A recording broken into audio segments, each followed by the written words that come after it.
તો સુરત ભાજપના લઘુમતી મોરચાના ઉપપ્રમુખનો પુત્ર લાખોના ડ્રગ્સ કેસમાં પકડાયો છે। ભાજપ નેતાનો પુત્ર મોહમ્મદ રેહાન જમીલ અહમદ અંસારીની 35 લાખના એમડી ડ્રગ્સ કેસમાં ધરપકડ કરવામાં આવી છે। એસઓજીએ સુરતના કપલેથા ચેકપોસ્ટ પરથી આરોપી મોહમ્મદ રેહાનને ઝડપી લીધો હતો। 3 સપ્તાહ પહેલા રાજસ્થાનના યુવક પાસેથી 35 લાખનું એમડી ડ્રગ્સ પકડાયું હતું। એમડી ડ્રગ્સ કેસમાં અગાઉ સુરત હિન્દુ યુવા વાહિનીના પ્રમુખ વિકાસ આહિરની થઈ ચૂકી છે ધરપકડ।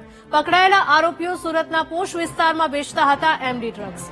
આરોપીઓની કોલ ડિટેલ્સની તપાસ થાય તો અનેક નબીરાઓના નામ સામે આવી શકે છે।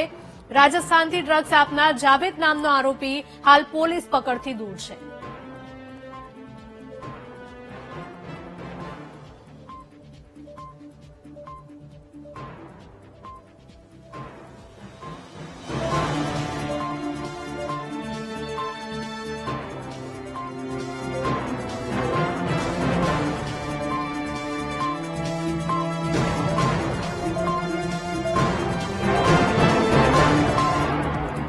માહિતી સાથે અમારા સંવાદદાતા ધ્રુવ જોડાયા છે। ધ્રુવ, જણાવશો કે સુરતમાંથી ડ્રગ્સ પકડાવાનો સિલસિલો ક્યારેય ખતમ થતો નથી, વધુ એક વખત ડ્રગ્સનો આરોપી ઝડપાયો છે।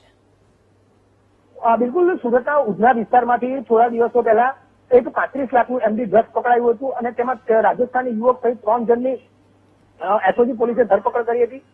જેમાં આ ડ્રગ્સ જે આપનાર વ્યક્તિ હતો તે વોન્ટેડ હતો અને તેને સુરત એસઓજી પોલીસે ઝડપી પાડ્યો છે।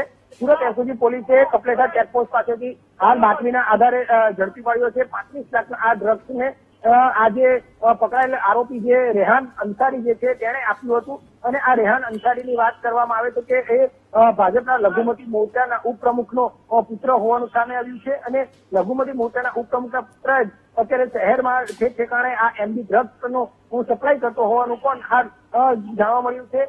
આ પહેલા પણ જે ચેતન શાહ એસઓજી પોલીસે જે છે તે કુલ 3 આરોપીની ધરપકડ કરી હતી। તેમાં ચેતન શાહ, હિન્દુ યુવા વાહિની સુરતના પ્રમુખ વિકાસ આહિર અને અનીસ ઉર્ફે લાકડાવાલાની જે ધરપકડ કરી હતી તેના પૂછપરછમાં આ ખુલાસો થયો હતો અને તેમાં આ જે રેહાન જે છે તેની ધરપકડ કરવામાં આવી છે અને હાલ તેની વધુ પૂછપરછ કરવામાં આવી રહી છે। બિલકુલ ધ્રુવ, આભાર।